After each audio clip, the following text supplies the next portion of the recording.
So cardiovascular system is one of the important system of the body that is consisting of heart and blood vessels. So in this image, if you see the image, this is a diagrammatic image. In this, the heart is shown with on both sides lung. So heart and these vessels which are shown here in the red and blue color are the components of the cardiovascular system. So the function of this cardiovascular system is to supply the body with the blood that will provide the nutrients, oxygen, and to carry waste products from the blood, so from the body to the blood. So this is the system of the this is the function of cardiovascular system. So this is the cardiovascular system consisting of heart and blood vessels. So this is again showing the heart, and the red color is showing oxygenated blood with the blue color showing deoxygenated blood.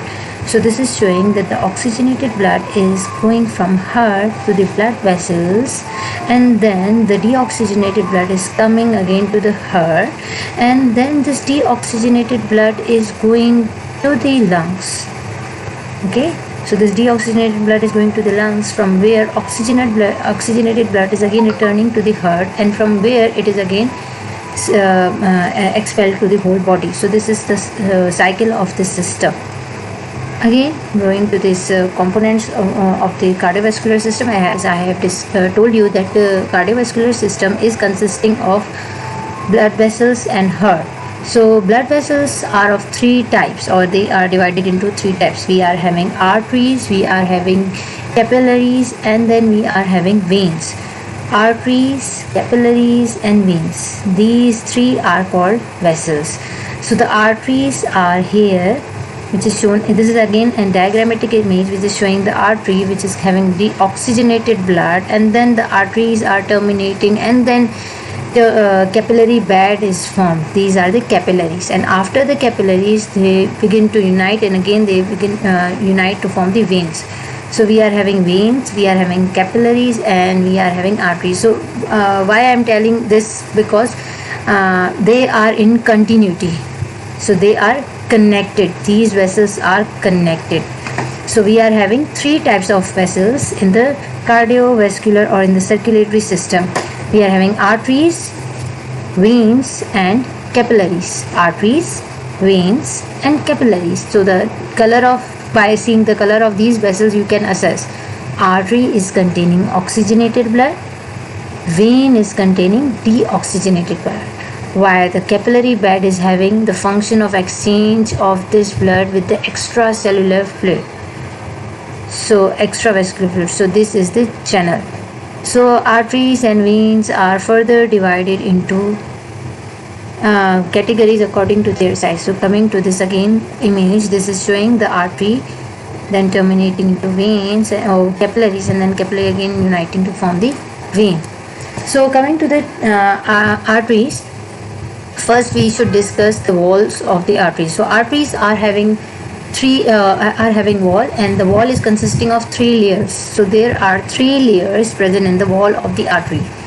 So these three layers are named tunica intima, innermost layer, tunica media, the middle layer, and tunica adventitia, the outermost layer.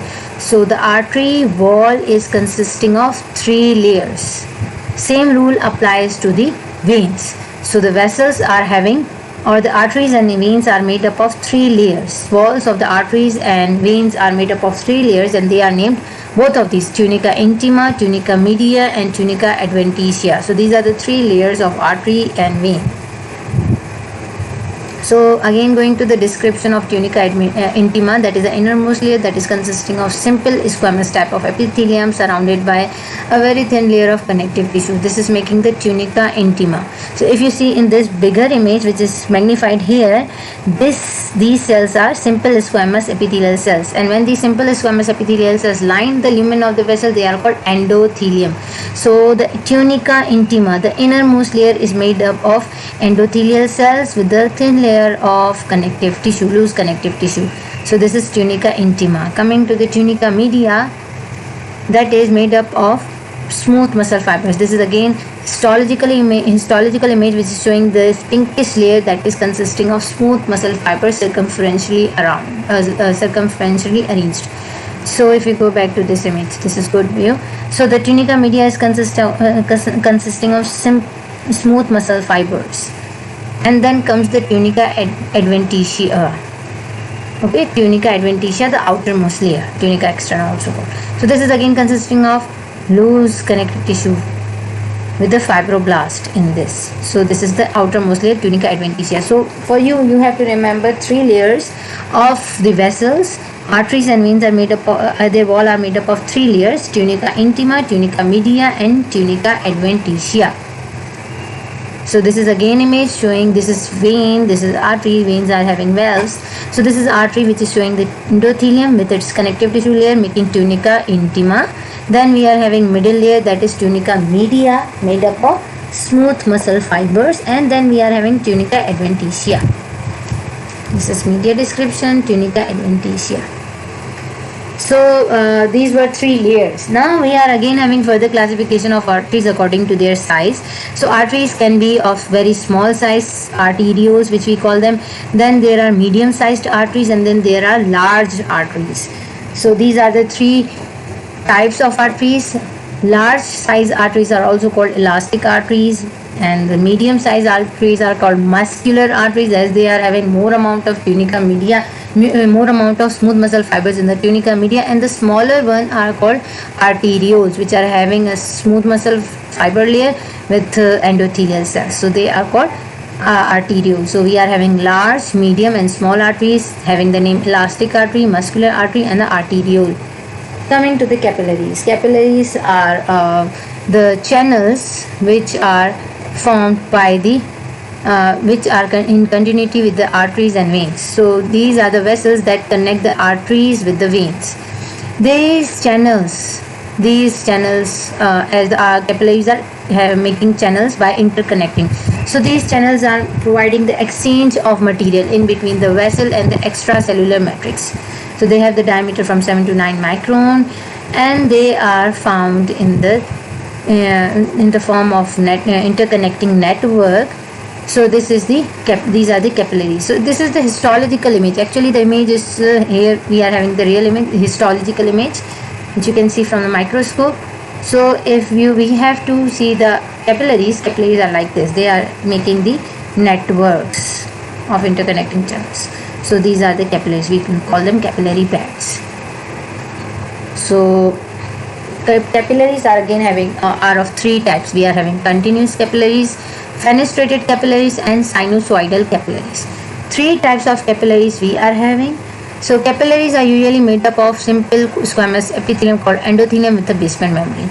So in the first type, that is the continuous type of capillary, we are having a complete layer of squamous cell with the basement membrane covering with no pores, no discontinuity. This is called continuous capillaries. They are having no pores, they are having no discontinuity. Then comes fenestrated capillaries. In the fenestrated capillaries, there are some pores found in the cells. So the pores are found, these are called fenestra. So these fenestrations are found within the epithelium, and these fenestrations are covered by a thin layer of basement membrane. So this is the fenestrated type of capillaries. Then comes sinusoidal type of capillaries, also called sinusoids. So the sinusoids are actually discontinuous capillaries. Discontinuous capillaries having discontinuity is called sinusoid. So if you see, this is epithelial cell, and here there is a discontinuity between them. And also in the basement membrane we can find some discontinuity. So incomplete basement membrane. So this is the sinusoidal type of capillaries. So continuous, fenestrated, and sinusoidal, 3 types of capillaries we are having, and some of them are continuous, having no pore, no discontinuity. Some of them are having fenestrations, which are called fenestrated capillary, and some of these are discontinuous, and they are called sinusoids. Then comes veins. Veins, as we know, they carry the deoxygenated blood. So the so they are having the similar walls like that of arteries. They are having tunica intima, tunica media, and tunica adventitia. If we see the vein and the artery, I think we may be having some histological image. So this must be good. So in this image you can see we are having this vessel and this vessel. So can you see this layer, pinkish layer? This is more thicker than this layer. Okay, so this is the difference. Artery is having very small lumen but the thicker wall, while the vein is having larger lumen than compared to the thickness of wall, that is more less than in veins. So veins are having larger lumen. So this is the point which I wanted to tell you, that the veins are having larger lumen as compared to arteries, and they are having less pressure as compared to arteries. So their wall is less thick than arteries. So this is about the vein. Vein is again divided into three types: venules, which are smaller veins, medium sized vein, and the larger veins. So this is the larger veins, smaller, medium sized vein, and the small veins called venules. So they are having some difference. Okay, then we are coming to the heart, the main structure of the cardiovascular system. So here comes the heart. Heart is the main component of the cardiovascular system. It is actually the pumping station of the body. It pumps the blood into the entire body, into the entire circulatory system. So this is heart, and it's a muscular organ. So this muscular organ is having the function of pumping, contraction.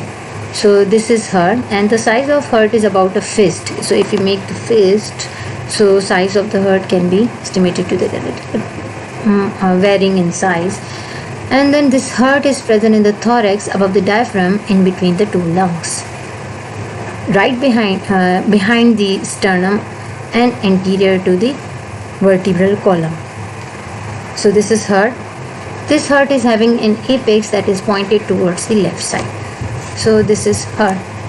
So features in the heart, we are having covering of the heart, that is called pericardium. Heart wall itself is consisting of 3 layers. It is having 4 chambers, 2 upper, 2 lower. This heart is having supply from the coronary arteries, and then it is connected to the pulmonary and the systemic circulation, and this is also having a specialized conducting system which is giving impulses for its contractions. So this is heart. Starting with its covering. Heart, this is the sagittal section of the body, diagrammatic image that is showing the heart. So the heart, or we can say the lateral view. So this is heart present in the middle, just behind the thorax, anterior to the vertebral column, or just behind the sternum, just behind the sternum, anterior to the vertebral column. So this is heart. This heart is having covering.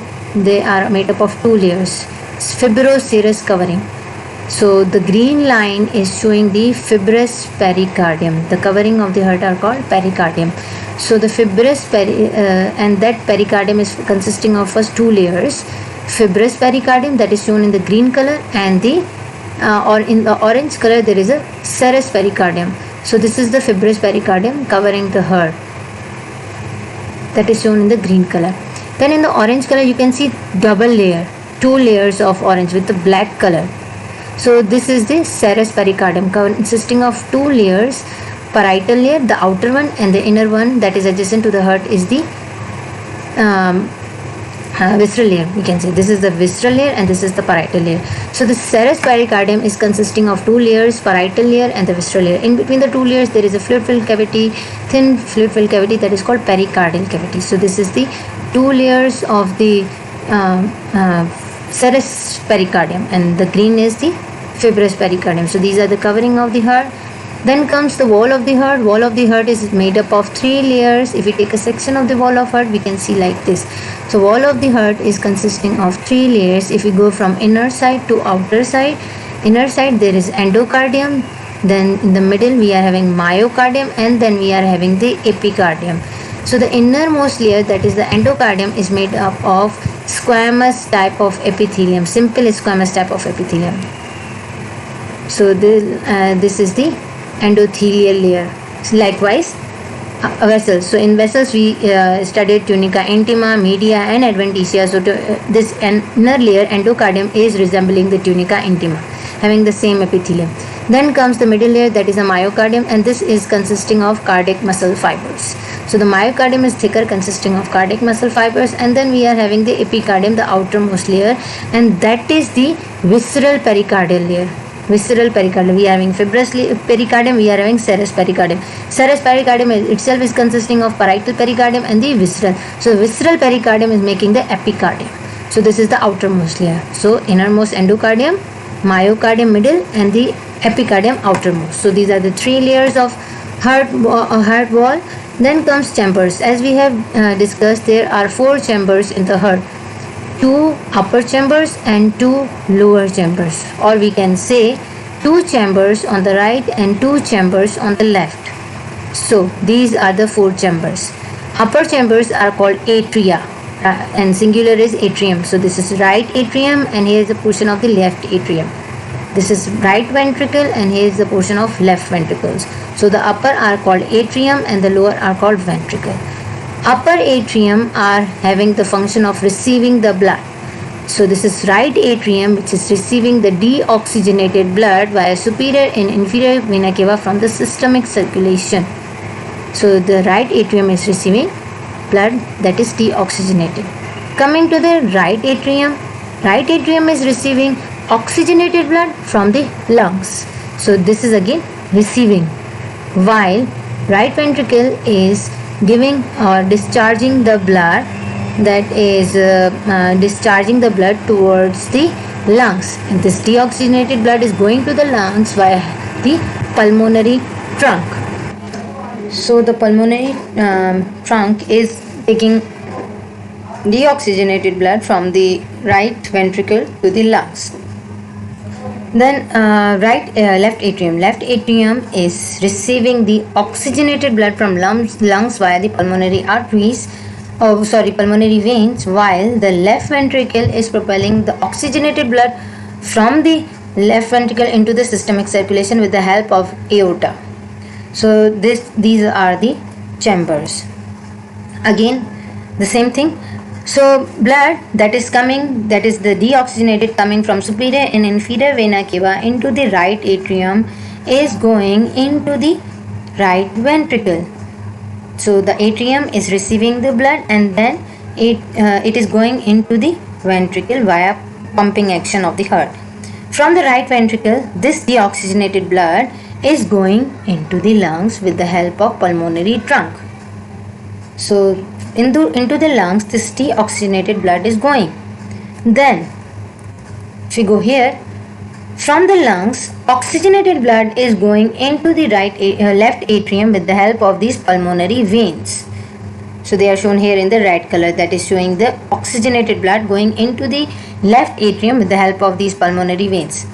Then blood into the left atrium that is oxygenated is going into the left ventricle, and from left ventricle, with pumping of the heart, this blood is going into the aorta, and from aorta it is going into the systemic circulation. So this is the whole cycle of the blood flow into the heart. So in between the atria and ventricles there are valves. So the valves are present in between the atria and ventricle to prevent the backflow of the blood. When the atria contract, it go into the ventricles, and when the ventricles contract, it doesn't go back into the atria because of the presence of these valves which prevent backflow.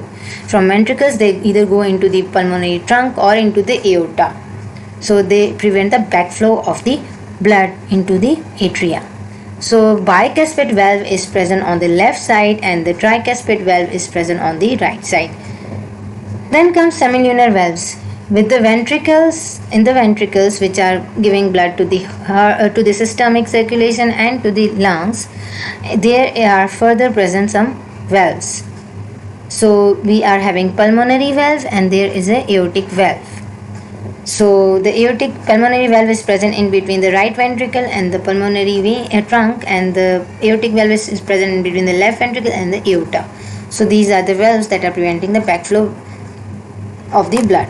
Then comes major vessels of the heart, or major vessels arising from the heart or coming into the heart. So there are superior vena cava and inferior vena cava bringing the deoxygenated blood from the upper and the lower portion of the body, and then they are coming into the atrium. Then there is pulmonary trunk that is arising from the right ventricle, and that is carrying the deoxygenated blood into the lungs. So this is pulmonary trunk divided into pulmonary arteries. Then the left atrium. Then the pulmonary veins, which can be seen from here. So here. Then there are pulmonary veins which are bringing the oxygenated blood from lungs into the left atrium. And then there is aorta that is arising, that is carrying the oxygenated blood from left ventricle into the systemic circulation. So this is aorta. So aorta leaves left ventricle, pulmonary arteries leave right ventricle, vena cava enters the right atrium, and pulmonary veins enter the left atrium. So these are the major vessels of the heart. So this was all about the cardiovascular system.